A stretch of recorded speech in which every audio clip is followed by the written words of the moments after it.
Hey guys, what is up? It is No Help and welcome back to another video today. So today we've got the Chambers of Xeric changes. This is released today, November 29th, 2023. As you can see from the patch notes, this week brings an army of Chambers of Xeric's changes. These highly anticipated quality of life tweaks aim to improve the balance between different raid rooms and reduce the need to scout for the perfect layout. Just before we get started, we want to reiterate that we don't currently have plans to implement custom layouts. I was a little excited for that, but let's see what they're doing. Okay, so general changes. Phew, all that running back and forth to the recruitment board can get pretty tiring, huh? Our first changes aims to give your tired legs a rest with a new reload option. As a raid leader, simply right-click the stairs in the lobby area, select reload, and you'll generate a fresh new layout without any fuss. Note that anyone in the raid who isn't the leader will be boosted when you do this, so be sure to give your companions plenty of warning. Since the Chambers of Xeric are instants, you'll also lose any items on the ground inside the raid, so if you're somehow able to drop something on the ground in the lobby, be careful and let us know how you managed it. So I'm assuming it's not supposed to be allowed. So they have a little video here to show you the reload, and as you can see, once he reloads it, it will be a brand new area in the different layout, which is pretty cool. You can do it once again, and it should change each time, yeah. Raid leaders will also notice the new UI option, which allows you to scale up the difficulty of the raid by adding invisible players. Spooky. That's actually really cool. I'm wondering if you can do this solo. And it's showing in this little video here that you can change it. So he's changing it from 1 and then to 2. I like that a lot. With your new shiny layout and your imaginary friends in place, it's time to gear up. As of today, you might be able to free up some inventory slots by bringing fewer stamina potions, since we've peppered energy pools throughout the raid to keep you topped up as you progress. That is awesome. Okay, so these are going to be what the little pools look like, which is just such a great quality of life thing. Looks like you can just drink from them, get your stamina back. Let's go. Squad's ready, you're geared up, you're feeling good about saving one whole stamina potion. You've started the raid. Guys, I forgot an anti-poison. Moan's the only non-iron in your group. Don't panic, our next change means that most common food and potions will now appear for all account types when dropped within the raid. Drop away. Note that this doesn't apply to noted consumables, so ultimate iron players are still safe to do whatever they spend all of their time doing while you wait for them to prep. On the topic of prep, we've sped up growth times for all of the plants throughout the raid. You'll spend less time waiting for them to grow and more time wondering what on Gillinor the UIM is doing over there. Why are they calling them out so bad? Scavenger Beasts. Even no prep raid enjoyers had to start somewhere, and that somewhere probably included rolling the dice on scavs. These helpful enemies drop everything you need to support yourself during the raid, from planks to lockpicks. Most importantly, they drop potion secondaries. It could get pretty frustrating when you just need one more spring to finish your prep, but kept getting darkened juice instead. As of today, those scavengers are guaranteed to drop all of the following items: 5 to 14 darkened juice, 3 to 11 mushrooms, and 3 to 6 celery. Okay, that's great. Okay, so this is pretty much what's gonna happen. You go ahead and kill the guy off, and as you can see, he should drop all 3 of the items. While you're chasing potion secondaries, you might happen across a malignum root plank or 2. As of today's update, you can feel free to pick them up because now they are stackable. Our final scav change isn't to the beasties themselves, but to the rooms they're in. The so-called shortcuts for the mining and woodcutting currently take so long to get through that it's faster to run around, so we've sped them up and made them award more points to boot, so that's great. So this is the mining one right here. Oh, instantly, and then you can get right through it. Funny how people were just skipping them before, and then this should be the woodcutting one. It's a little longer there, and then you can just get over it. I guess he had a bronze axe. Tekon. To say that Tekon is just a little bit tanky is an understatement of the decade. This mad lad's incredible defenses let him shrug off just about any attack, even when you're using maximum crush bonus gear to take advantage of his one weakness. That's great for Tekon, but much less great for players having to land a Dragon Warhammer special before they can reduce Tekon's ludicrous defense and actually start dealing damage. Worse, Tekon's oversized anvil lets him heal up, remove your hard-earned defense debuff, and give himself even more defense when he returns to the fight. 8,200 of you voted how to best tackle Tekon. Here's the results of the poll. So if you want to take a look at that to prevent Tekon's defense from resetting when he's at an anvil, 3,000 people. Guaranteed hit for the first Dragon Warhammer, almost 3,000 people as well. Elder Maul hits reduced Tekon's defense by 5%. That's a good one. And reduced crush defense during his enraged form. Other, you tried your best. Your preferences were clear, so we went with both the top two options. As of today, the first Dragon Warhammer special attack against Tekon is guaranteed to hit, and he's no longer able to regain his defense using his anvil. We still want to show the Elder Maul some love, so keep an eye out for the tweaks we're planning for Project Rebalance in a few months. Oh, and if you're one of the 2 people who voted other, we salute you for breaking the mold. Okay, so this is what it's going to look like. As you can see, Tekon won't gain his defense from the anvil, and then the Dragon Warhammer will always hit. Okay, we got the jeweled crabs. The changes to these crystalline critters are relatively minor, but we should give you a little more control over their room. First, players will no longer be able to splash on crabs unless their magic bonus is -64 or lower. This should free you from the mess of splashing, failing to change the color, everyone in your group running off, and having to set up all the crabs again just to change one crystal. To make this deal even sweeter, we're also removing the attack delay from hitting jeweled crabs. After hitting a crab, you'll be able to hit again on the very next tick, allowing players to quickly pull crabs together or correct mistakes if you happen to hit one with the wrong style. Additionally, to prevent players wasting all their ammo and charges, if your attack changes the crab's color, you won't continue to attack the crab automatically, although you can click on it again if you like. Ice Demon, stop right there, talented raider. We see you hovering over the fancy new reload button because Ice Demons appeared in your layout. Take a breath and reconsider, because we've got a couple of changes to this frozen monstrosity that you should know about first.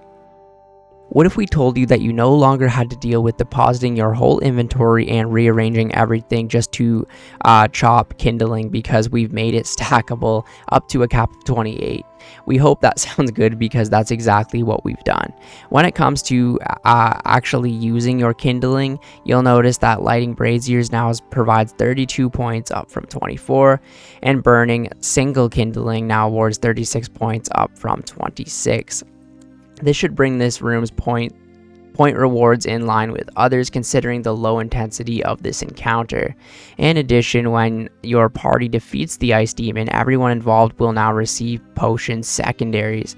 They're awarded with the following. Love what they've done. Vanguards, everyone's favorite rock bug things. The Vanguards, a while ago now, we've changed their loot mechanics so that players were guaranteed an overload plus for clearing the room. Outside of overloads, however, their drops have a degree of variance that can make or break a raid for no prep learners. Today, we're standardizing the potion rewards to make them more predictable and throwing in a free player enhance because you're our favorites. So here is what the drops look like now. As you can see, nice. You'll still receive the guaranteed overload plus, so now all that's left is to figure out which Vanguard is which. Beg your friend with the twisted bow to stop dealing damage, and oh, oops, the Vanguards have reset. Let's just move on, shall we? Thieving. Your grubby little hands are about to get grubbier than ever. Fun fact, before today's update, if you entered the thieving room at 99 with a lockpick, your success rate to open the chest was actually below 70%. And you'd only have a 50% chance to receive grubs. Actually, that's not a fun fact at all, which is why we're making the following changes. First up, the success rate chance, which has improved for all players and now better rewards those who leveled their thieving. It's a thieving room after all. So for level 1 thieving with no lockpick, the previous success rate 35 and the new is 39. So we go all the way to 99 with a lockpick. The previous was 68 and now it is 82. It just makes sense, right? Vespula. Way back when we published the first blog about these changes, we made a little joke about how rarely anyone defeats her by the intended means, instead opting for the riskier redemption method. Today, we're making some changes which should make Vespula feasible even without redemption.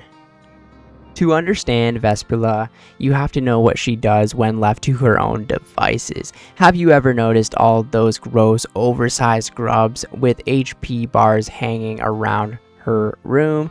Turns out they harbor Vespine soldiers which crawl out of their undulating, I don't even know what that means, bodies whenever Vespula reduces an unfortunate grub's HP to 0. These soldiers pack a mean punch, healing up both Vespula and the Abyssal Portal. Okay, so let's take a look at this right here. So it doesn't look like you need to use redemption anymore. I think that's what they're trying to get across. Vasa. Vasa can be a bit of a roadblock for some players. His ranged defense has never tweaked following the 2021 toxic blowpipe changes, which means he still feels like a damage sponge for players with weaker gear. Combined with the healing crystals in his room, we have an encounter that feels more frustrating than fun for players with suboptimal layouts. Our first step to tear down that brick wall is to reduce Vasa's range defense from 60 to 40. This should make things a bit less frustrating for the blowpipe users without eating into the strength of the twisted bow. Next, we've changed Vasa's healing mechanic. As of today, when Vasa approaches a crystal, it'll start charging, indicating by a gloopy hit splat. If you break the crystal before it's charged, all the healing will be discarded. If you fail to break the crystal, Vasa will heal for just as much as before. So quick on the gear switches and bring the right tools for the job. Skeletal Mystics. We'll keep this one short and sweet, unlike the layout for the Mystics layer, which has proved to be quite the pain point. This maze-like room can drain your energy and your patience. To alleviate this issue, we've placed some helpful and very cool looking portals throughout the room, which will let you navigate from one end to the other, or from the middle of the room to either the start or the end, assuming all the mystics have been defeated. So let's take a look at this video and we can check out the portal. As you can see, the player going in on the right and appeared there on the left. Beautiful. Muted Isles. They're big, mean, and not so lean. The Muted Isles. Okay. These kind of dog, kind of croc creatures hit extremely hard and have a tendency to drain your remaining brews to 0, especially in challenge mode raids. Today we're presenting a suit of tweaks to make them more consistent, starting with Dimitri. the meat tree. Okay. Currently, the chopping damage formula is responsible for most of the inconsistency in this room, and while a little randomness is fun, it's much less fun when you're being chomped by mutadiles the entire time. The damage formula now works like so: woodcutting level divided by 2 minus 2 plus or minus 5. Some weird calculations there, but for example, at 99 woodcutting, 99 divided by 2 gives 49. Since we've always round down, subtract 2, you get 47. Your damage for chopping will then roll anywhere between 42 and 52. Simple. Okay, so the plus or minus 5. Okay, that kind of makes sense now. So let's see this in action. You're chopping the tree, 37. I guess this guy does not have 99 woodcutting. Some players don't chop the Dimitri at all, preparing to freeze the mutadiles right as they head in for some healing. This feels a little weird at times because all your damage is nulled, even though the mutadile is just standing there mechanically. The following tweaks should make freeze more viable. Both mutadiles will start moving towards the tree when at 50% HP or below, up from 40%. Players are able to deal damage to the mutadiles even if they are frozen while attempting to reach the tree. So let's take a quick look at this video. It's frozen, and you're doing a bunch of damage. Cool. The Great Ohm, we've made it. Time to face Ohm himself. This fight is a properly climactic moment, whether you're teaming up with friends or heading into Ohm's lair alone. As epic as this fight is, we have a couple of changes which address some common points of frustration. Ohm's portal swaps special now spawns a portal within 10 tiles of a player in a solo encounter. Ohm's healing pool attack now has a cooldown of 10 attacks. That's it. If it ain't broke, don't fix it. And Ohm is certainly not in need of fixing. This also marks the end of our Chambers of Xeric changes for now. Of course, we're always eager to hear your feedback, and we are open to making farther tweaks if needed in the future. Feel free to share your thoughts in all your usual places. For now, though, let's see what you're up to in the league. Alright, so leagues for post-release week 2. The league's Trailblazer Reloaded is live and kicking. We're 2 weeks in, so there is still plenty of time to jump in and join in on the fun. If that doesn't convince you, check out this video by Hemnani, who worked with a bunch of other creators to bring you all the stats from leagues this week, including an exclusive interview with a living legend. Watch the video below or click here to watch it on YouTube. I will definitely give this a watch, but I think the very start of this is interesting. 56,000 hours were spent in queue for the Lesser Demon. As for this week's changes, our first item of business is the Soul Wars XP cap, which has been removed on the League's world. That's interesting. In an ideal world, we'd see people training combat all over Gilinar, but we must admit the allure of the minigame is very powerful. With that in mind, we're removing the cap so players can get their training done and start exploring other islands. It's finally time you spend your hard-earned league points once again because we've re-enabled the league's reward shop in the main game. Head over to the league's assistant Lumbridge Castle courtyard to pick up some of the fiery and fierce Trailblazer Reloaded cosmetics and animations overrides. Lastly, we made some following minor changes. Removed the penalty applied to Marks of Grace when a player is 20 agility levels above a course requirement on League Worlds. Adjusted Guardian behavior at Carriera so that it attacks with magic rather than range. Players can now correctly complete kill count tasks at the normal Chambers of Xeric. Fixed a display error where some unlocked destinations on a fairy ring interface were crossed out despite being accessible. On League Worlds, dying to Revenants no longer drop certain inventory items to the ground instead of your gravestone. The Rune Pouch and Divine Pouch are no longer deleted upon death in the wilderness regions. Players can no longer obtain both Rune Pouch and Divine Rune Pouch simultaneously. Oh, that's awesome that you could do that. That's funny. Fixed a bug where Guardian was causing demonic gorillas to lose aggression towards players. Fixed a bug where harvesting from fruit trees or bush patches with a full inventory and the farmer's fortune would crash the game. Wow, that's interesting. Didn't even know about that. And we've got some merch updates. This sounds like an RS3 promotion, but there is a Black Friday. Might be over, but the deals are still going. Okay, so we got a little Max Cape keychain for $64. That's a Black Friday deal, I guess, because I don't really know. Then there's some other stuff in here. The baby mole is pretty cute. Got some shirts. We got a map of Gillinor puzzle. All this stuff is actually very cool. Is there trading cards? What the hell? Well, that's about it for this week's update. I'm having an absolute blast on the leagues. I'm so excited to just be playing this, and I've never really been more motivated to play Runescape, but I'm also very excited about the Chambers of Xeric's updates, and I can't wait to actually fully learn that raid and hop into it with all of the changes. But anyways, thank you guys so much for watching the video today, and I will catch you in the next one. See ya later.